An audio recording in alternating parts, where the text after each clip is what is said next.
அல்லேலூயா.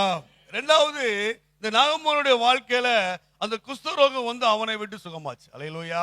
அவன் தேவனுடைய வார்த்தையை கீழ்ப்படிஞ்சா, அவன் ஞானத்துக்கு, அவன் கீழே உள்ள அதிர்ஷ்டனுக்கு செவி கொடுத்து அவன் இவனுக்கு புத்தி சொன்னான். அல்லேலூயா.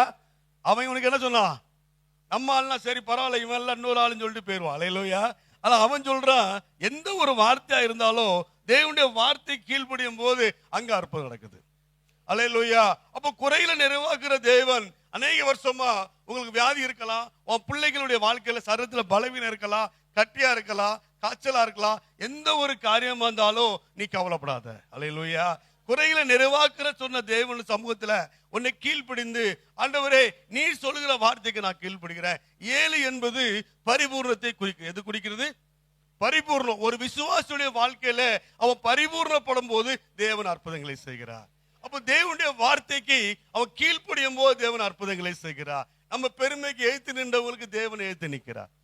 அல்லேலூயா. அப்ப பாங்க, இதே சப்ஜெக்ட இங்க வாசிக்கலாம். எல்லாரும் திருப்பிக்கலாம். மத்தேயு சுவிசேஷம் 8வது அதிகாரம் 1 வாசிக்கலாம். மத்தேயு சுவிசேஷம் 8வது அதிகாரம் 1 வாசிக்கலாம். அவர் மலையிலிருந்து இறங்கி திரளான ஜனங்களுக்கு பின் குஷ்டரோகி வருவன்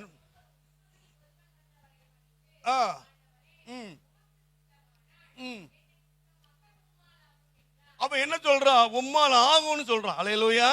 அவன் நாகம்மான் வந்து ஆகலன்னு சொன்னா, கீழே உள்ள சொல்லி ஆகணும்னு சொன்னான். அல்லேலூயா.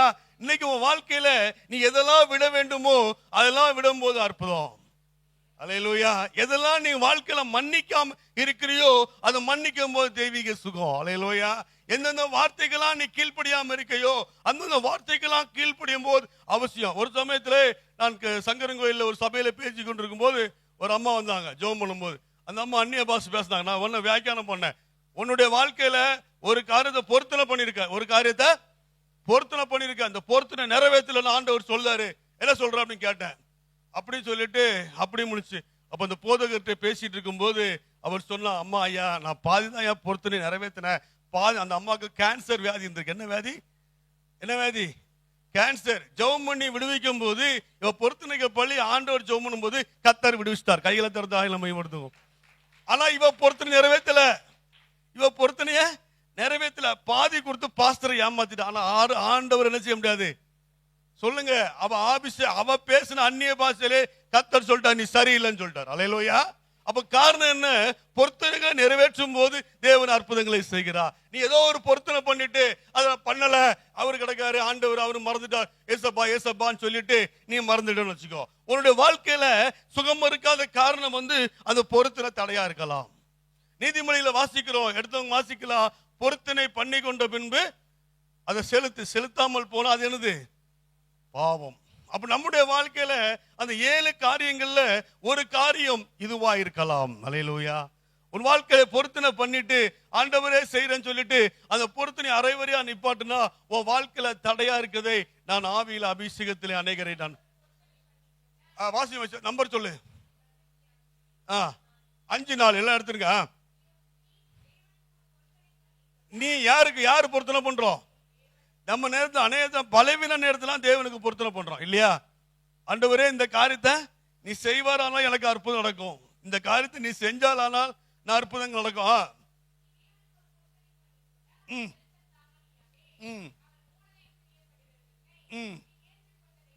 நீ நேர்ந்து கொண்டது என்ன செய்யணுமா? செய்யணுமா? அப்ப இந்த காலை வேலை, இந்த சாயங்கால வேலை உங்களுக்கு ஹீலிங், உங்களுக்கு அற்புதம் நடப்பதுக்கு ஏதோ ஒரு தடை இருக்கும்னா அது ஒரு பொருத்தனை தடையா இருக்கலாம். அல்லேலூயா. என்ன தடையா இருக்கலாம்? பொருத்தனை தடை. நீங்க பொருத்தனை பண்ணிட்டு ஆண்டவரே நான் செய்யாம இருந்தேன்னா அந்த பொருத்தனை தடையா இருக்கும் போது அதை செலுத்தும் போது தேவன் அற்புதங்களை செய்கிறார். அப்ப அந்த அம்மாட்ட சொன்னா, அம்மா எவ்வளவு பெரிய கேன்சர் வியாதிய ஆண்டவர் உனக்கு சுகப்படுத்தி இருக்கிறார், உனக்கு எவ்வளவு அற்புதத்தை செஞ்சிருக்கிறார், நீ ஆண்டவருக்கு பண்ண பொருத்தனை செய்யலையே சொல்லும் போது நான் செய்கிற ஆண்டவரேன்னு ஒப்பு கொடுத்த. அல்லேலூயா. அப்ப இந்த சாயங்கால வேலையில நம்முடைய வாழ்க்கையில குறைகளை நிறைவாக்குற வார்த்தை, ஆண்டவருடைய வார்த்தை கீழ்ப்படியும் போது தேவன் அற்புதங்களை செய்கிறார். அப்போ 7 தடவை முங்கன்னு சொல்லும் போது அவன் முங்காம கோபத்துல போயிட்டான். அவன் அதிர்ஷ்டம் சொல்றான், ஐயா நீங்க கோபப்பட்டு ஒன்னும் ஆக போறது இல்லை. அல்லேலூயா. கோபப்பட்டு ஒன்னும் ஆக போறது இல்லை. அவரு என்ன சொன்னாரு? போய் முங்குன்னு சொன்னார். 7 என்பது பரிபூர்ணம் அவன் வார்த்தை கீழ்ப்படிதாராய் என்பதை தீர்க்கதரிசி பார்த்தார். அல்லேலூயா. இரண்டாவது புதிய ஏற்பாட்டுல வரும்போது, இயேசு கிறிஸ்து வரும்போது, மத்தேயு சுவிசேஷம் 8வது அதிகாரத்துல 3ல பார்க்கும்போது, ஆண்டவரே உம்மால் ஆகும், என்ன நீர் என்ன ஆகும்? 2 வாசிங்க, 8:2.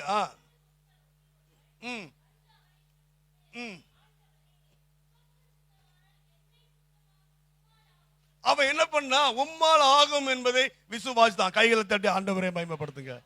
அப்போ உங்க குறைகளை நிறைவாக்குறதுக்கு நீங்க முதல்ல விசுவாசத்தை வச்சு, ஆண்டவரே எனக்கு நீங்க அற்புதத்தை செய்ய முடியும், உம்மால அற்புதத்தை செய்ய எனக்கு முடியும், எனக்கு ஏதாகிலும் ஒரு காரியத்தை செய்யும் ஆண்டவரே, ஆண்டவரே எனக்கு செயல்படுத்தும் என்று சொல்லும் போது உம்மால் ஆகும் சொல்றான். அல்லேலூயா.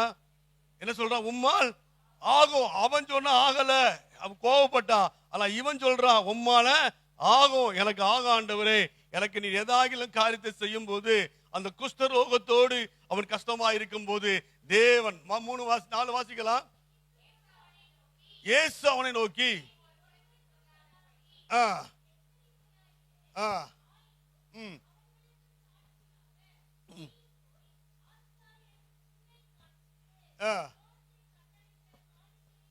அப்ப எங்க அங்க ஆண்டவர் சொல்றாரு, நீ காணிக்கை என்ன செய்?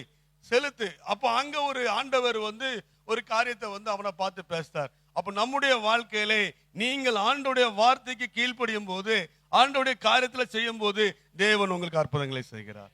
அந்த 7 என்பது பரிபூர்ணத்தை குறிக்கிறது. அந்த பரிபூர்ணமான காரியத்தை நாம செய்யும் போது கர்த்தர் நமக்கு அற்புதங்களை செய்கிறார்.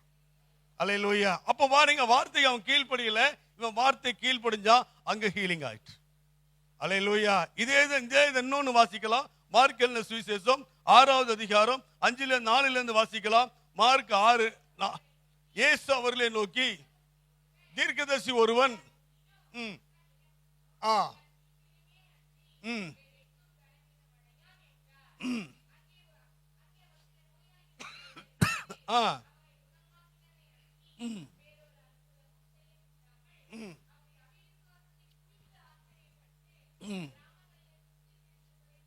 அப்ப பாருங்க, அவர் கிராமங்களை சுத்தி அவர்கள் அவிசுவாசத்தை குறித்து அவங்களுக்கு என்ன இல்ல, என்ன இல்ல, விசுவாசம் இல்ல.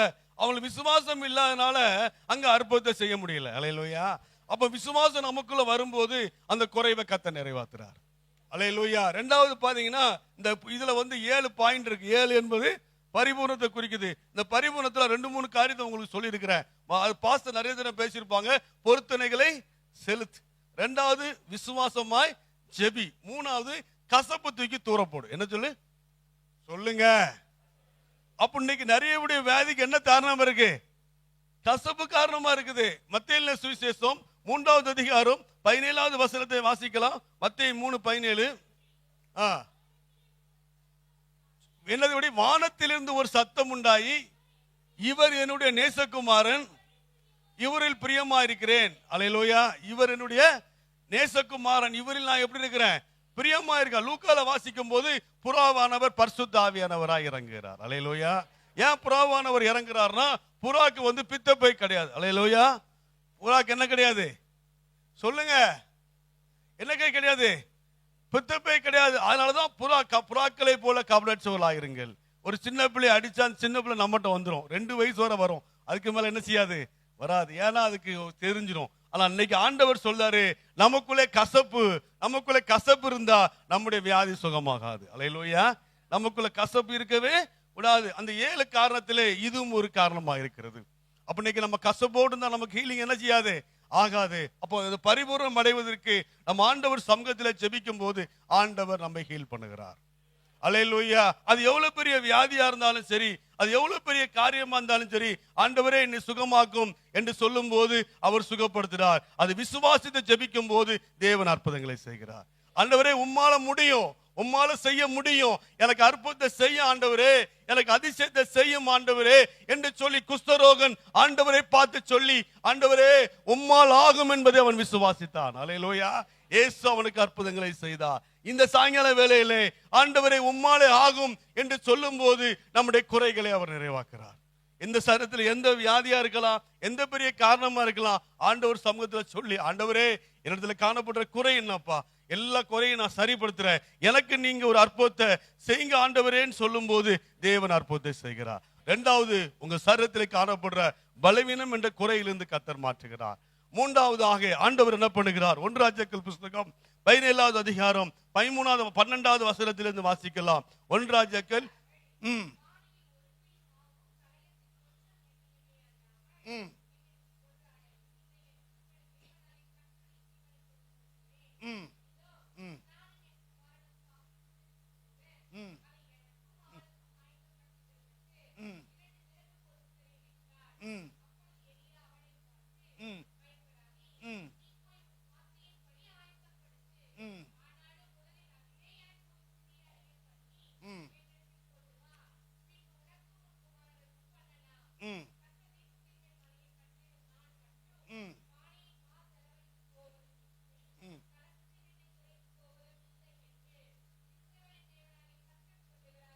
அல்லேலூயா. என்னன்னா இந்த மம்மாவுடைய வாழ்க்கையில என்ன காரணம்னா, அவர் 2 விறகு பிறக்கலாம். என்ன விறகு பிறக்கலாம்? 2 விறகு குறித்து சரித்திரம் என்ன சொல்லுதுன்னா, அது கல்வாரியை குறிக்குது. எதை குறிக்குது? கல்வாரியை குறிக்குது. அவருடைய வாழ்க்கையில எந்த பிரச்சனை இருந்தாலும், என்ன போராட்டம் இருந்தாலும் அவள் தேவனே சார்ந்திருந்தா. அல்லேலூயா. யாரை சார்ந்திருந்தா? தேவனை. நம்முடைய வாழ்க்கையில எந்த நிலைமையானாலும், எந்த சூழ்நிலையானாலும் நம்ம தேவனையே சார்ந்திருக்கும் போது நம்ம குறைய மாத்துறார். அல்லேலூயா. நம்ம அடுத்தவங்களை நம்பி, ஊர்ல உள்ள நம்பி, சொந்தக்காரர்களை நம்பி, எல்லா காரியத்தையும் நம்பி இருக்கிறதுனால நம்முடைய குறை மாறாம நிக்குது. அல்லேலூயா. அதுல அதுக்கு முந்தின வசனங்களை பாத்தீங்கன்னா வாசிக்கலாம். நீங்க 10ல இருந்து வாசிக்கலாம். நல்லா பாருங்க. அந்த ஊர் வந்து சாரிபாத் ஊரு. ஆனா அந்த சாரிபாத் ஊர்ல அநேக விதவைகள் இருந்தாங்க. எத்தனை இருந்தாங்க? அநேக விதவைகள். தீர்க்கதரிசி இந்த விதவையுடைய வீட்டுக்கு மட்டும் போனாருன்னு சொல்லப்பட்டிருக்கு. அல்லேலூயா. என்ன காரணம்னா அவள் தேவனே சார்ந்திருந்தா. அல்லேலூயா. மூணாவதாக, உங்கள் குறைகளை மாற்ற வேண்டுமானால் எவ்வளவு பெரிய கடனா இருக்கலாம், எவ்வளவு பெரிய பிரச்சனையா இருக்கலாம், அது எவ்வளவு பெரிய காரணம் இருக்கலாம், நீங்க தேவனையே நோக்கி அமர வேண்டும். அல்லேலூயா. யாரை நோக்கி அமர வேண்டும்? தேவனையே நோக்கி அமர்ந்திருக்கணும். ஆண்டவரே உம்மாலே முடியும், நீர் வானத்தையும் பூமியும் உண்டாக்கின கர்த்தர். அல்லேலூயா. உம்மாலே முடியும். இததான் நீங்க நம்பணுமே தவிர வேற எதையும் நம்பவே கூடாது. எந்த சூழ்நிலையானாலும், என்ன நிலையானாலும் இதையே சொல்லி அவருடைய வாழ்க்கையில ஜெபித்துக் கொண்டே இருந்தாள். அவ ஜெபித்துக் கொண்டிருக்கும் போது தீர்க்கதரிசி அவ வீட்டுக்கு வர்றார். அல்லேலூயா. அவள் காரணம் காணப்பட்டனா, அவளுக்கு 2 விதமான காரியம் காணப்பட்டது. ஒன்று பரிசுத்தம், ஒன்னு பரிசுத்தம், ரெண்டாவது வந்து ஜெபம். அல்லேலூயா. அப்ப பரிசுத்தமும் ஜெபமும் உங்களுடைய வாழ்க்கையில் இருக்கும்போது தேவன் உங்கள் அண்டையாய் வருகிறார். தேவன் எங்க அண்டையாய் வருகிறார்? உங்கள் அண்டையாய் வந்து உங்கள் குறைகளை மாற்றுகிறார். சங்கீதத்தின் புஸ்தகம் 62வது சங்கீதம் 5வது வசனம் சொல்லுகிறது. சங்கீதம் 62:5 வாசிக்கலாம். என் ஆத்துமாவே யாரை நோக்கி அமர்ந்திருக்கணும்? தேவனையே நோக்கி அமர்ந்திருக்கிறோம். நான் நம்புகிறது அவராலே ஒரு கைகளை தட்டி ஆண்டவரை மகிமைப்படுத்தலாம். இந்த சாயங்கால வேளையிலே 3வது பாயிண்டை சொல்லுகிறார், உங்கள் குறைகளை நான் நிறைவாக்குவேன். அல்லேலூயா. அந்த சாரிபாத்துடைய வாழ்க்கையுடைய குறைகளை கர்த்தர் நிறைவாக்கினார். அல்லேலூயா. இந்த சாயங்கால வேளையிலே நீங்க என்னென்ன குறையோடு இருக்கலாம், பைனான்ஸ் கடனோடு வந்திருக்கலாம், பிரச்சனைகளோடு வந்திருக்கலாம், போராட்டங்களோடு வந்திருக்கலாம். ஆண்டவர் சொல்லுகிறார், உன் படையிலே பிரச்சனை நான் மாற்ற போகிறேன். அவன் சாரிபாத் வந்து பக்கத்து வீட்டுக்காரன் போய் சொல்லல, தெரிஞ்சவன் போய் தெரியல, தெரியாதவனை போட்டு சொல்ல. பைபிள் பேட்டர்ன் முழுவதுமே ஆண்டவரையே நம்ப சொல்லுகிறது. அல்லேலூயா. சங்கீதம் 121:1 சொல்லுகிறது, வானத்தையும் பூமியும் உண்டாக்கின கர்த்தரிடத்திலிருந்து எனக்கு ஒத்தாசை வரும். அல்லேலூயா. இந்த ஒத்தாசை என்பது என்ன? விசுவாசத்திலே நம் ஆண்டவரை அமர்ந்திருப்பது அற்புதத்தை செய்வார். அல்லேலூயா. சொல்லுங்க. அல்லேலூயா. அப்ப விசுவாசத்தோடு அமர்ந்திருந்து ஆண்டவரையே நம்பி, இயேசுவே எனக்கு அற்புதங்களை செய்யும் ஐயா, ஆண்டவர் நீ சொல்லியிருக்கிறீர், உன் குறைகளை நான் நிறைவாக்குவேன். அல்லேலூயா. அந்த குறையில் நிறைவாக்குற தேவன் 3வது சொல்லுகிறார், பொருளாதாரத்தில் நீங்கள் குறைப்பட்டிருக்கலாம், கஷ்டத்திலே வந்திருக்கலாம், பிரச்சனைகளிலே வந்திருக்கலாம், போராட்டங்களே வந்திருக்கலாம். ஆண்டவர் சொல்லுகிறார், உன் குறைகளை நான் மாற்றுவேன். அல்லேலூயா. காரணம் என்ன? பரிசுத்தமும் உண்மையும் உன்னிடத்திலே வரும்போது தேவன் உன் அண்டையாய் வருகிறார்.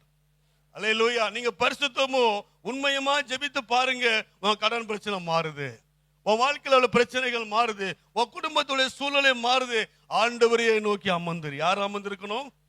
ஆண்டவரையே நோக்கி அமர்ந்திருந்து, ஆண்டவரே எனக்கு எதாயிலும் ஒரு காரியத்தை செய்யும் ஆண்டவரே, நான் நம்புகிறது அவராலே வரும். தாவீது சொல்றான், நான் நம்புகிறது அவராலே வரும். மனிதர்கள் உனக்கு அற்புதம் செய்ய முடியாது, உலகம் உனக்கு அற்புதம் செய்ய முடியாது. இதுக்கு செய்ய வேண்டிய காரியம் ஆண்டவரால் அற்புதத்தை செய்ய முடியும். அற்புதத்தை செய்கிறவர் அவர். அவரால் முடியாத காரியம் இந்த உலகத்துல எதுவுமே இல்லை. ஆண்டவரையே நோக்கி அமர்ந்திருக்கும் போது அவர் உங்களுக்கு அற்புதங்களை செய்து உங்களுடைய குறைகளை அவர் நிறைவாக்குறார். ஆண்டவரே, நான் அந்த குறையோடு இருக்கிறேன்ப்பா, என் பிரச்சனையோடு இருக்கு. நிறைய பேர் பிரச்சனையை பார்த்து பேசுறீங்க, ஆண்டவரை பார்த்து பேச மாட்டேங்கிறீங்க. அல்லேலூயா. யாரை பார்த்து பேசணும்? ஆண்டவரை பார்க்கணும். இந்த சாரிபாத்துடைய விதை வீட்டுல பிரச்சனை எல்லாம் இருக்குது உண்டு, வாசிக்கலாம். இது எப்படி சொல்றேன்னா, யோவான் சுவிசேஷம் 2வது அதிகாரம் கடைசி 2 வசனத்தை வாசிக்கலாம். யோவான் சுவிசேஷம் 2வது அதிகாரம்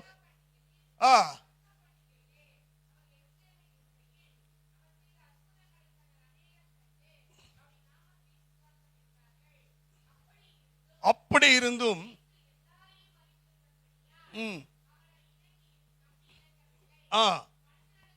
நல்ல கவனிச்சிட்டீங்களாங்க. மனுஷருக்குள் இருப்பதை அவர் அறிந்தபடியினால், ஏனென்றால் நம்முடைய தேவன் பட்சபாதம் உள்ள தேவன் அல்ல. அண்ணன் சொன்ன ஜாதிக்கு தலைவர் அல்லையா, அவர் ஜாதியை சேர்ந்தவர் அல்ல.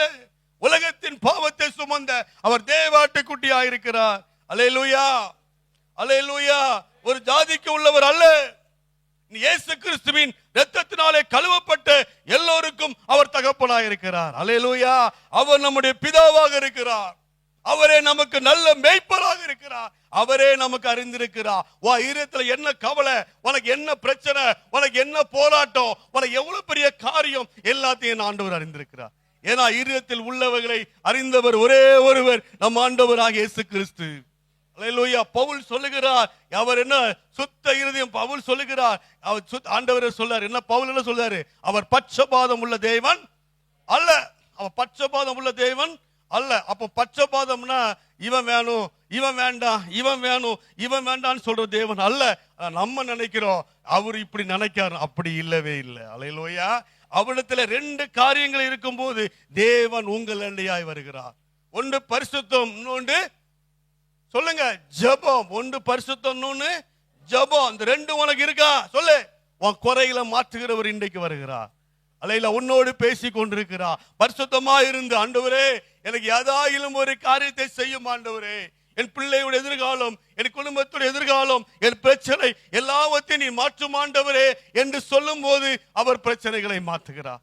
அவர் போராட்டங்களை மாற பண்ணுகிறார். தீர்க்கதரிசிக்கு சொல்லல, இந்த வீட்டுக்கு போங்க, இந்த வீட்டுக்கு போங்கன்னு ஆண்டவர் சொன்னாரு.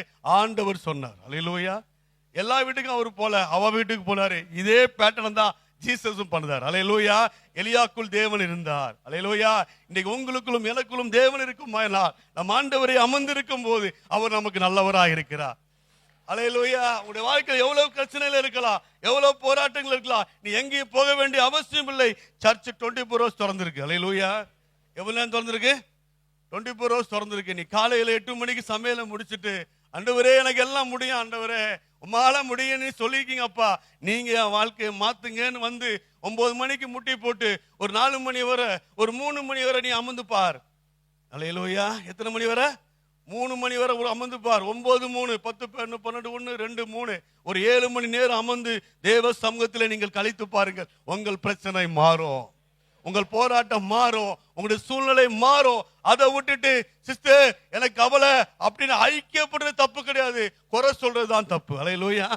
தேவன் சொல்றாரு ஐக்கியப்படணும். யோசேப்பு தன் சகோதரர்களை குறித்து தகப்பனுக்கு சொல்லி வந்தான். அல்லேலூயா. தவற சொல்லி வந்தானே தவிர அவங்க மேல பொறாமப்படலை. அல்லேலூயா. ஆனா யோசேப்பு மேலதான் சகோதரர்கள் பொறாமப்பட்டாங்க. அல்லேலூயா. பரிசுத்த ஆவிக்கும் உலகத்து அன்புக்கும் மனுஷிக அன்புக்கும் வித்தியாசம் இருக்கு. அல்லேலூயா. அப்ப அமர்ந்திருக்கும் போது தீர்க்கதரிசி அமர்ந்திருக்கும் போது அந்த வீட்டுக்கு தீர்க்கதரிசி போன இயேசு போனார். அதே இயேசு என்ன பண்ணாரு? இதே பிரச்சனை தான் கானா ஊர்ல இருந்துச்சு. இருந்தா இல்லையா? அந்த வீட்டுல உள்ள இயேசு அழைக்கப்பட்டிருந்தார், மரியாளும் அழைக்கப்பட்டிருந்தார்கள். அந்த வீட்டிலே தேவன் தம்மை மகிமைப்படுத்தினார். அந்த திராட்சை ரச குறைய கர்த்தர் என்ன பண்ணாரு? எடுத்து போனார். 2:10-11 வாசிக்கலாம். யோவான் சுவிசேஷம் 2வது அதிகாரம் 10-11. எந்த மனுஷனும் பின்பு நல்ல திராட்சை ரசத்தை கொடுப்பான், நீரோ நீ நல்ல திரட்சத்தை இதுவரைக்கும் வைத்திருந்தீர்.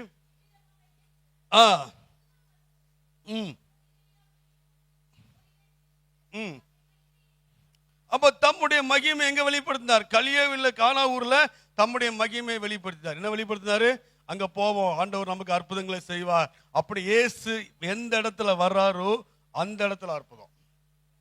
அல்லேலூயா. இயேசு சொல்லுங்க, இயேசு எந்த வீட்டுக்கு வராரோ எங்க வராரோ அவர் நமக்குள்ள இருக்கிறார். அல்ல, வாசலை திறந்து இருக்கணும். என்ன சொல்லணும்? வாசலை திறந்து கொடுங்க. அவர் கதவை தட்டுகிறார். ஆண்டவரே என் வீட்டுக்குள்ள வாங்க, எனக்குள்ள வாங்க, எனக்கு அற்புதத்தை செய்யுங்க. நீங்க இடம் கொடுக்கும் போது அவர் உங்களோடு பண்ணி அவர் போஜனம் பண்ணுகிறவராக இருக்கிறார். அந்த தீர்க்கதரிசி ஆகிய அவருடைய சாரி பார்த்து வீட்டுல என்ன அற்புதம் நடந்துச்சோ அதே கர்த்தர், எதே இயேசு யாருடைய வீட்டு அற்புதங்களை செய்கிறார்? அந்த கானா ஊர்ல அற்புதங்களை செய்கிறார். அங்க அற்புதம் செய்யணும்னு சொல்ல இயேசு தம்முடைய மகிமையை வெளிப்படுத்தினார். அப்ப இயேசு உங்களுடைய வாழ்க்கையிலே வரும்போது உங்கள் தரித்திரியம் மாறுகிறது, உங்கள் பிரச்சனை மாறுகிறது. அவரையே நோக்கி அமர்ந்திருக்கும் போது ஆண்டவர் செய்யும். நாலாவதாக உங்கள் குறைகளை மாற்றுவது எப்படி? குறைகளை மாற்றுறது எப்படி? நாலாவது பாயிண்ட் என்னன்னா, விதைக்கும் போது பிரச்சனை மாறுது. எப்படி சொல்லுங்க? எப்படி மாறுது? விதைக்கும் போது. வாசிக்கலாம், ஆதியாகமத்தின் புஸ்தகம் 26:12 வாசிக்கலாம்.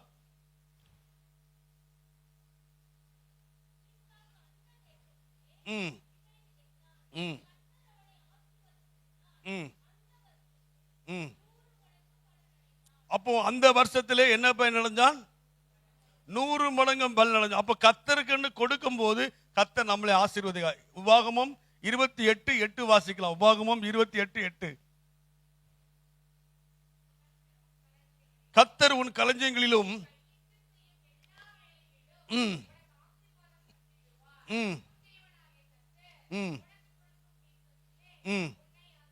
உன்னை ஆசீர்வதிப்பார். அப்ப நம்முடைய வாழ்க்கையிலே தேவன் நம்மை ஆசீர்வதிப்பதற்கு நாலாவதாக உள்ளது விதைக்கிறது. என்ன காரியம்? சொல்லுங்க. விதைக்கிறது.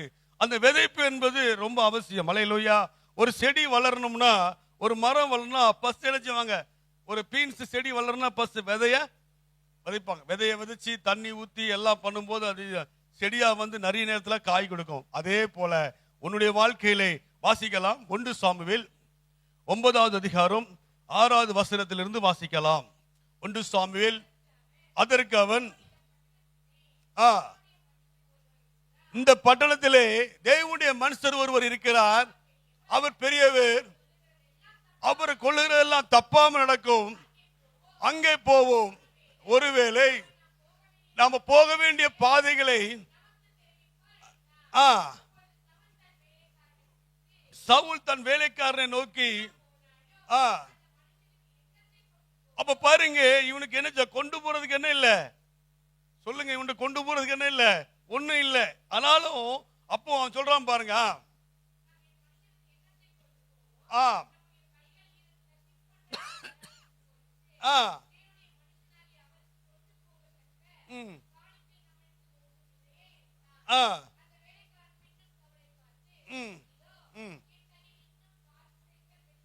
என்ன சேக்கல் வெள்ளியா இருக்கிறது? 1/4 சேக்கல் வெள்ளியா இருக்கிறது. அப்போ தேவனுடைய மனுஷன் நம்முடைய வழிகளை போதிப்பார், அதுக்கு கொடுப்பேன். கைகளை தட்டி ஆண்டவரை மகிமைப்படுத்துவோம். அப்ப பாருங்க, விதைக்கிறதுனாலே ஈசாக்கு அந்த தேசத்திலே ஆசீர்வதிக்கப்பட்டான். அமேன் இல்லையா? அமேன். விதைக்கிறதுனால ஈசாக்கு அந்த தேசத்தில் என்ன பட்டான்? ஆசீர்வதிக்கப்பட்டான். இங்க சாமுவேலுடைய வாழ்க்கையிலே, சவுலுடைய வாழ்க்கையை வாசிக்கும் போது அவனிடத்திலே கொடுப்பதற்கு ஒன்றும் இல்லை. கொடுப்பதற்கு என்ன இல்ல? பெருசா ஒண்ணும் இல்ல. ஆனா இருக்கிறத கொடுத்தான். அல்லேலூயா. எப்படி கொடுத்தான்? இருக்கிறத கொடுத்தான். கஞ்சாத்தனம் பண்ணல, இருக்கிறத கரெக்டா கொடுத்தான். எப்படி பணம் இருந்துச்சா? எத்தனை சேக்கல் பணம் இருந்துச்சா? 1/4 சேக்கல் பணம் இருந்தது. அந்த 1/4 சேக்கல் செலவுக்குன்னு வச்சிருப்பான். ஒண்ணுமே இல்ல, நம்ம கர்த்தருக்கு கொடுப்பான்னு பார்த்துட்டான். அல்லேலூயா. தேவனுடைய மனுஷனிடத்திலே போகும்போது அவன் காணிக்கைகளை கொடுக்கிற அனுபவத்தை உடையவனாய் சவுல் காணப்பட்டான். அவருடைய வாழ்க்கையில படும்போது தேவன் தமக்கு வழியை அறிவிப்பார் என்பதை குறித்து காணப்பட்டான். அப்ப விதைக்கும் போது நீங்கள் ஆஸ்வதிக்கப்படுகிறீர்கள். நீங்கள் எந்த அளவு விதைக்கிறீர்களோ அந்த அளவு நீங்கள் ஆசீர்வதிக்கப்பட முடியும். வெளி தேசத்தின் மிஷனரிகள் நம்முடைய தேசத்திலே விதைத்தார்கள். அல்லேலூயா. அந்த விளைவின் பலன் அவர்கள் 1000 மடங்கு ஆசீர்வதிக்கப்பட்டார்கள். ஒன்றுமில்லாத இடத்துக்கு தன்னுடைய இடங்களை வித்து, காசுகளை வித்து, பணங்களை வித்து இந்திய தேசத்துக்கு மிஷனரி பண்ணிக்கொண்டு விதைத்தார்கள். அல்லேலூயா. இந்த விதைத்தபடியினால் இந்திய தேசத்தில் அநேக மிஸ்திரி ஸ்தாபனங்கள் எழுப்பப்பட்டது. சாரா டேக்கர் என்ற ஒரு காலேஜை குறித்து சரித்திரம் விவிதமாய் சொல்கிறது. சவுத் தமிழ்நாட்டிலே பெண்கள் காலேஜ். எப்படி காலேஜ்? பெண்கள் காலேஜ். இந்த சாரா டேக்கர் என்பவளுக்கு 2 காலும் கிடையாது ஐயா. அல்லேலூயா. என்ன கிடையாது? 2 காலும் கிடையாது. அவள் சொன்னார், இந்திய தேசத்திலே என் ஆண்டவருக்கண்டு சுவிசேஷத்துக்கண்டு என் பணிகளை காண்ட நான் ஏதாகிலும் ஒரு காரியத்தை செய்ய வேண்டும் என்று சொல்லி தன்னுடைய சொத்து எல்லாத்தையும் அவள் வித்து போட்டாள். அல்லேலூயா. வித்து இந்திய தேசத்திற்குரிய பணத்தை தேவனுடைய ஊழியத்துக்கண்டு விதைத்தாள். அல்லேலூயா. அவள் தேவனுடைய ஊழியத்துக்கு என்ன செஞ்சா சொல்லுங்க? விதைத்தாள். அவளுக்கு கால் இல்லை. அவளுக்கு என்ன இல்லை? கால் இல்ல. ஆண்டவர் பிரியமா கர்த்தருக்கு ஸ்தோத்திரம் உண்டாவதாக. அவளுக்கு கால் இல்ல. என்னால ஊழியத்தை பண்ண முடியல. ஊழியம் பண்றவங்களை அவள் தாங்கினாள். அல்லேலூயா. அவள் தாங்கினபடியினால் அங்க காலேஜுகள் ஆரம்பிக்கப்பட்டது. ஆயிரக்கணக்கான பெண்கள் படித்து தேசத்திலே உயர்ந்த நிலைமையில இருப்பதற்கு ஒரு கால் இல்லாத ஒரு பெண்ணுடைய தியாகம் அநேக லட்சக்கணக்கான பெண்களை உருவாக்கிறது. அல்லேலூயா. இயேசு கண்டு விதைக்கிறவர்களும் இயேசு கண்டு கொடுக்கிறவர்களும் தரித்திரியம் அடைந்தது இல்லை. உன் வாழ்க்கையிலே சேர்த்து வைப்பதனாலேயோ கர்த்தருடைய வாழ்க்கையிலே கர்த்தருடைய சுவிசேஷ பணிகளுக்கு கண்டு தேவனுக்கென்று நீங்கள் உதாத்திரமாய் கொடுக்கும் போது தேவன் உங்களை ஆசீர்வதிக்கிறார். உங்கள் குடும்பங்களை ஆசீர்வதிக்கிறார். உன் சந்ததிகளை ஆசீர்வதிக்கிறார். உன் சந்ததிகள் வளர்ந்து வளர்ந்து அவர் பெரிய காரியங்களை செய்வதற்கு விதைப்பதான ஒரு காரியம். கிறிஸ்தவத்திலே 4வதாக உள்ள பணி சுவிசேஷத்தை அறிவிப்பதற்கு உங்கள் ஏண்ட காரியத்தை அவள் செய்தார். அல்லேலூயா. அதன் நிமித்தமாய் ஊழியங்கள் வளர்ந்தது. எத்தனையோ ஆயிரக்கணக்கான பெண்கள் படித்தார்கள். இந்த சாயங்கால வேளையிலே தேவனுக்கு என்ன விதைக்கலாமோ புறவு விதைக்கலாமோ புறவு விதைத்திருக்கலாமோ நினைக்கிற உன்னை பார்த்து பரிசுத்த ஆவியானவர் சாயங்கால வேளையிலே பேசுகிறார். ஆமென். உன் வாழ்க்கையிலே எதையெல்லாம் நீ தீர்மானம் பண்ணையோ எதையெல்லாம் நீ பொருத்தனை பண்ணையோ அது தேவனுக்கு விதை. உன் குறைகளை அவர் நிறைவாக்குவார். உன் குறைகளை நிறைவாக்கி ஒரு சமயத்தில் நண்பர்கள் ஆலயம் கட்டுவதற்காக தன் பொண்ணு ஒய்ஃபுடைய 2 5 10 பவுன் நகையை ஆண்டவருக்கு ஆலயத்திலே போட்டார்கள். அவங்க பேர் சாந்தி. அவங்க தெரியும், என் ஃப்ரெண்டுடைய மனைவி. அப்போ கேட்டேன், அக்காக்கு எப்படின்னு இல்ல சர்ச்சை கட்டது கேட்டாங்க. எத்தனை பவுன் நகை? 10 பவுன். நார்வேலை சேர்ந்த ஒரு 10 பவுன் நகையை ஆண்டவருக்கு ஊழியத்துக்கு போட்டாங்க. கர்த்தர் அவங்களுக்கு 2 கோடிக்கு இன்னைக்கு வீடு கட்டி கொடுத்துருக்காரு. நாங்க பார்த்து அவங்க பையங்களை டாப்ல வச்சு கீழே ஒரு 2 வீடு மேல 2 வீடு. அல்லேலூயா. அவங்க பிள்ளைக்கு நல்ல நிலைமையில இருக்கிறாங்க. அவங்ககிட்ட கேட்டேன், எப்படின்னு. நான் பார்க்கும்போது அவர்கள் கஷ்டப்பட்டார்கள். ஆண்டவர் படிப்படியாக அவர்களை ஆசீர்வதித்து அவர் பிள்ளைகளை உயர்த்தினார். அப்ப கேட்டேன், நான் கர்த்தர் கண்டு கொடுத்தேன், கர்த்தர் எங்களை ஆசீர்வதிச்சார். அல்லேலூயா. இன்றைக்கு உங்களுடைய வாழ்க்கை 4வதாக உங்கள் தரித்திரியம் மாற வேண்டும். வாசிக்கலாம். பிலிப்பியர் 4வது அதிகாரம் 19வது வசனம். தேவன் தம்முடைய ஐஸ்வர்ய என் தேவன்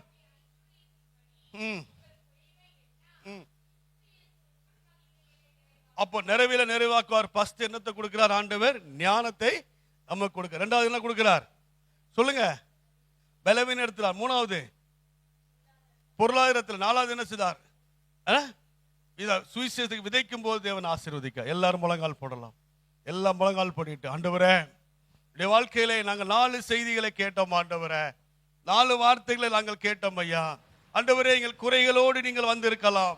உங்கள் குறைகளை மாற்றுகிற ஆண்டவர் இன்றைக்கு அற்புதங்களை செய்வராய் உங்கள் மத்தியிலே அவர் உலாவிக் கொண்டிருக்கிறார். இயேசு சொல்லுகிறார், உங்கள் குறைகள் நான் நிறைவாக்குவேன், உங்கள் குறைகளை நிறைவாக்குவேன் என்று சொல்லுகிறார். இந்த சாயங்கால வேளையிலே நீங்க என்னென்ன குறைவோடு வந்தீங்களோ, ஆகார குறைவுகளால் வந்தீங்களா, கடன் பிரச்சனைகளால வந்தீங்களா, சர்வ வியாதியினால வந்தீங்களா, ஆண்டவர் இன்றைக்கு உங்களை பார்த்து பேசுகிறார்.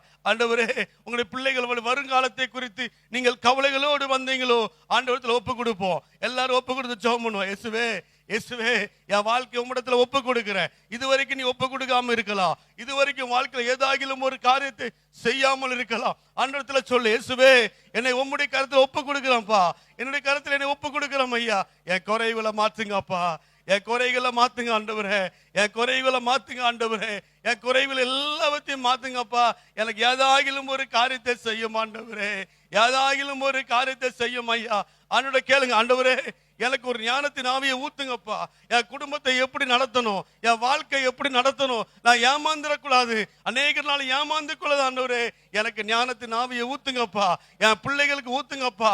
எனக்கு ஏதாகிலும் ஒரு காரியத்திலே எனக்கு நீங்க ஒரு அற்புதத்தை செய்யுங்கப்பா. எனக்கு ஞானத்தின் ஆவியினால் ஊத்துங்கப்பா. அப்பா அநேக நேரத்துல என் சரத்துல பலவீனம் அப்பா, இந்த வியாதி என்னை விட்டு போகல. ஆண்டவர் சொன்னாரு, நீ பொருத்தனை பண்ணிருந்தா இன்னைக்கு அந்த பொருத்தனை நிறைவேற்றும் மகளே, நிறைவேற்றும் மகனே. உனக்கு அற்புதங்களை செய்கிறா. இரண்டாவது, கசப்புகள் இருக்கலாம், வைராக்கியம் இருக்கலாம், கோபங்கள் இருக்கலாம். ஆண்டவரே என்னை மன்னி ஆண்டவரே, என்னை சரி செய்த ஆண்டவரே, என்னை சரி செய்த ஆண்டவரே, யாதாகிலும் எனக்கு ஒரு அற்புதத்தை செய்யுங்கன்னு சொல்லும் போது உங்கள் வியாதி உங்களை விட்டு மறைகிறது. உங்களுடைய வியாதி உங்களை விட்டு மறைகிறது. இயேசுவிடத்தில் மூன்றாவதாக அந்த சாரிபாத் விதவை அவள் விசுவாசத்தோடு ஜெபம் பண்ணினார். எனக்கு அருமையானவர்களே, உங்களுடைய விசுவாசம் இன்றைக்கு எப்படி இருக்குது என்று ஆண்டவர் கேட்கிறார். சாரிபாத் வீட்டுக்கு தீர்க்கதரிசி சென்றார். வேதம் சொல்லுகிறது, சாரிபாத்துடைய வாழ்க்கையிலே ஜெபம், அவருடைய வாழ்க்கையிலே பரிசுத்தம் அவளத்திலே காணப்படினால் தேவன் அவர் வீட்டுக்கு சென்றார். இந்த சாயங்கால வேளை உன்னிலே பரிசுத்தம் குறைவாக இருக்கிறதா? உன்னிலே ஜெபம் குறைவாக இருக்கிறதா? ஆண்டவர் சொன்ன தீர்க்கதரிசனமான வார்த்தைக்கு உன்னை ஒப்புக்கொடு. அவர் சொன்னார், உன் குறைகளை நான் நிறைவாக்க போகிறேன், உன் குறைவை நான் சரியாக்க போறேன். நீ என்னென்ன குறையோடு வந்தாயா மகளே? கடன் பிரச்சனையோடு வந்தாயா? தரத்துல வியாதியோடு வந்தாயா? எந்த பிரச்சனையோடு வந்தாயா? அந்த தீர்க்கதரிசியுடைய வாழ்க்கையில அவர் சாரிபாத் வீட்டுக்கு போகும்போது மழை பெய்யும் வரைக்கும் பானையில் மாவும் எண்ணெயும் அது குறைந்து போவதில்லை என்று ஆண்டவர் சொன்னார். அவனுடைய பார்த்து சொல்றீங்களா, இயேசுவே எனக்கு அற்புதங்களை செய்யுங்கப்பா, எல்லாம் கேளுங்க. இது அற்புதத்தை செய்கிற நேரம், அற்புதத்தை செய்கிற நேரம், அதிசயத்தை செய்கிற நேரம். ஆண்டவரே என் வாழ்க்கை உமக்கண்டு ஒப்பு கொடுக்கிறேன், எனக்கண்டு ஒப்பு கொடுக்கிற ஆண்டவரே, உமக்கண்டு ஒப்பு கொடுக்கிற ஆண்டவரே. நான் பரிசுத்தமாய் வாழ்வேன் ஆண்டவரே, என் ஜெபத்தை அதிகமாய் நம்புவேன். வேதம் சொல்லுகிறது, சங்கீதம் 62:5, நான் நம்புகிறது அவராலே வரும். எல்லாரும் சொல்லுவோமா, அப்பா அப்பா நீங்க எங்களோடு பேசுனீங்களப்பா, அப்பா எங்களோடு பேசுனீங்களப்பா, நான் நம்புகிறது அவராலே வரட்டும் அப்பா. இந்த திரு சபையிலே யாரெல்லாம் கண்ணீரோடு ஜெபிக்கிறாங்களோ, யாரெல்லாம் கதறலோடு ஜெபிக்கிறாங்களோ, யாரெல்லாம் தேவையோடு ஜெபிக்கிறாங்களோ அவங்களை நீங்க சந்திங்கப்பா, அவங்களுக்கு அற்புதத்தை செய்யுங்கப்பா. அவங்க குறைகளை கர்த்தர் நிறைவாக்கும்படியாக ஜெபிக்கிறோம். உம்மால் முடியாத யாதாயிலும் ஒரு காரியம் இல்லை ஆண்டவரே, நான் நம்புகிறது அவராலே வரும். சொல்லுங்க பிரியமானவர்களே, நான் நம்புகிறது அவராலே வரும் ஆண்டவரே. நான் கடன் பிரச்சனையோடு வந்தோப்பா, நான் வியாதியோடு வந்தோப்பா, என்ன பிரச்சனை எல்லாத்தையும் மாற்றுங்க ஆண்டவரே. சாரிபாத்துக்கு அர்ப்பணம் செய்த அதே ஆண்டவர் இந்த சாயங்கால வேளையிலே என் குடும்பத்திலே எனக்கு ஒரு அற்புதத்தை செய்யுங்கப்பா, எனக்கு ஒரு அற்புதத்தை செய்யுங்கப்பா, என் குடும்பத்தில் எனக்கு ஒரு அற்புதத்தை செய்யுங்கப்பா ஆண்டவரே. நாலாவது, தேவனுக்கு விதைக்கும் போது கர்த்தர் சொல்லியிருக்கலாம், மகளே மகனே கர்த்தர் சொல்லியிருக்கலாம், நீ அசட்டை பண்ணிருக்கலாம், ஆண்டவரே நான் உமக்குன்னு விதைக்கும் நினைச்சேன், ஆனா பொருள் விதைக்கலாம் நினைச்சேன். அப்படி அல்ல, கர்த்தர்க்கென்று விதைப்போம், நாம் தேவனுடைய மனுஷத்திலே போவோம். அவர் சொன்னது அப்படி என் வாழ்க்கையில் நடக்கும் என்று சவுல் இதயத்திலே தீர்மானித்து அவன் 1/2 சேக்கல் வெள்ளியை அவன் தேவனுக்கென்று கொடுத்தான். வேதம் சொல்லுகிறது, சிறுக விதைக்கிறவன் சிறுக அறுக்கிறான், பெருக விதைக்கிறவன் பெருக அறுக்கிறான். சகோதரியே சகோதரனே, உன் இதயத்தை கடினப்படுத்தாதே. ஆண்டவர் உன்னோடு பேசியிருக்குமையானால், ஆண்டவர் உன்னோடு பேசியிருக்குமானால், ஆண்டவரே உமக்கென்று காணிக்கையிலே என் வாழ்க்கையை என்னுடைய சுவிசேஷத்திற்காக என்னை முழுவதுமாய் அர்ப்பணிக்கிறேன். ஒரு சாராட்டக்கர் தன் வாழ்க்கையை தேவனுக்கு அர்ப்பணித்தபடினால் அவள் பேர் சொன்னது. அதே போல ஆண்டவரே தேவனுக்கென்று கொடுத்து என் ஊழியங்கள் பணமாகவோ ஊழியத்துக்காக பாட்டைமாவோ நம்முடைய சொந்த சரீரத்தையோ சொந்த நிலங்களையோ சொந்த வாகனங்களையோ ஆண்டவருக்கென்று பயன்படுத்தும் போது அவர் நம்மை ஆசீர்வதிக்கிறார். ஈசாக்கு அந்த தேசத்திலே விதைத்தான் ஆண்டவரே, அது 100 மடங்கு ஆசீர்வதித்து. எல்லா பரலோகத்தின் பிதாவே, கேட்ட செய்தியின்படி இந்த 4 ஆசீர்வாதங்கள் இந்த பிள்ளையுடைய தலையிலே பலிப்பதாக. வேதம் சொல்லுகிறது, இஸ்ரவேலிலே சொல்லப்பட்ட நல்ல வார்த்தை உன் தலையிலும் உன் குடும்பத்திலும் உன் பிள்ளைகளிலும் அது பலிப்பதாக. ஆண்டவரே இந்த குடும்பங்களுக்கு ஞானத்தை கட்டளையிடுவீராக, சரீர பலவீனத்தை எடுத்து போடுவீராக, சரீர வியாதிகளை எடுத்து போடுவீராக. நீர் இவர்களுக்கு அற்புதங்களை செய்வீராக, நீர் இவர்களுக்கு அதிசயங்களை செய்வீராக. உம்முடைய சமூகத்தில் ஜெபிக்கும் போது நீர் கொடுத்த தீர்க்கதரிசனமான வசனம், உன் குறைகளை நான் நிறைவாக்குவேன். அந்த குறை நிறைவாக்கும். யாரெல்லாம் குறைவோடு வந்தார்களோ அவர் குறைகள் இந்த சாயங்காலத்திலே வெளியேறுவதாக. விசேஷமாய் இந்த சபைக்காக ஜெபிக்கிறேன் அப்பா. எல்லார் கைகளை ஒரு நிமிஷம் உயர்த்தலாமா? அப்பா நாங்க எவ்வளவு வருஷமா 10-12 பேர் எத்தனையோ வருஷமா இந்த சுவிசேஷ ஊழியம் இந்த ஊத்தங்கள் நடக்குது ஆண்டவரே. அநேக ஜனங்கள் ரட்சிக்கப்படல, அநேக ஜனங்கள் வரல. இந்த சுவிசேஷத்துக்கு என்னுடைய பங்கு என்ன ஆண்டவரே? என்னுடைய பங்கு ஆண்டவரே, தேவனுடைய சமூகத்திலே ஜெபிப்பேன், தேவனுடைய சமூகத்திலே ஜெபிப்பேன். எல்லாரும் ஜெபம் பண்ணுவோமா? ஆண்டவரே, சர்ச்சுக்கு ஒரு வேனை கொடுங்கப்பா, ஒரு பஸ்ஸை கொடுங்கப்பா. இந்த ஊர்ல எத்தனையோ சுத்திப்பட்டு கிராமங்கள்லாம் ஆண்டவரை அறியாமல் இருக்கிறது. இந்த சுவிசேஷத்திற்காக எங்களை முழுவதுமாய் அர்ப்பணிக்கிறோம் ஐயா. இந்த சபைக்கென்று கர்த்தர் ஒரு பஸ்ஸை கட்டளையிடுவீராக. சர்ச்சுடைய ஒவ்வொரு குடும்பங்களுடைய குறைகளை கர்த்தர் மாற்றும்படியாக ஜெபிக்கிறோம். எல்லா கைகளை உயர்த்துங்க, எல்லா கைகளை உயர்த்துங்க. ரீமா மாமா மாக்கா, எல்லாரும் ஜெபம் பண்ணுங்க. ரேமா மாமா மாக்கா, ரேபா பாபா பாபா பாபா. இஸ்ரவேலே சொல்லப்பட்ட நல்ல வாக்குத்தத்தம் உன் தலையிலே பலிப்பதாக. ரீமா மாமா மாக்கா, ரீபா பாப்பா பாக்கா, லேபா ரேசே கேபே பேக்கே. எல்லாரும் ரீமா மாமா மாக்கா, ரேபா லேசே காபா பாபா. இயேசுவே, இந்த ஊர்ல எத்தனை வருஷமா சுவிசேஷம் நடக்குது, ஆனால் ஒரு எழுப்புதல் இல்லை ஆண்டவரே. எங்கள் குறைகளோடு நாங்கள் இருக்கிறோம். எத்தனையோ இடம் வெறுமையா இருக்கு ஆண்டவரே. எங்கள் குறைய நிறைவாக்குங்க, என் சபையுடைய குறைய நிறைவாக்குங்க ஆண்டவரே. புது கிராம ஊழியங்களை ஆசீர்வதிங்க, புது கிராம ஊழியங்களை ஆசீர்வதிங்க ஆண்டவரே. கும்பல் கும்பலான ஜனங்கள் ரட்சிக்கப்படுவாராக. எல்லா கைகளை உயர்த்தி, கைகளை உயர்த்தி, இயேசுவே இந்த பட்டணத்தை சந்தியும். என்னுடைய பங்கு என்ன ஆண்டவர் கேட்கிறார், உன்னுடைய பங்கு என்ன? இந்த ஊருக்காக 1 மணி நேரமாவது நீ ஜெபி. அல்லேலூயா. 1 மணி நேரம் ஜெபிக்கும் போது உன்னுடைய குடும்பத்தின் சூழ்நிலையை மாத்துகிறார். இந்த ஊழியத்துக்கு ஆண்டு ஜெபிக்கும் போது கர்த்தர் அற்புதங்களை செய்கிறார். உன் குறைகள் நிறைவாக்குற ஆண்டவர். சர்வ வல்லமை படைத்த பிதாவே, எங்களோடு ஜெபித்த ஒவ்வொரு குடும்பங்களுடைய தேவையை நீர் ஆசீர்வதிக்கும்படி ஜெபிக்கிறோம். நான் நம்புகிறது அவராலே வரும்.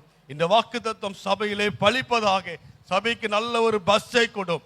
ஆராதனைக்கு புதிய புதிய கிராமத்திலே ஜனங்கள் வரும்படியாக கட்டளை கொடுக்கிறோம்.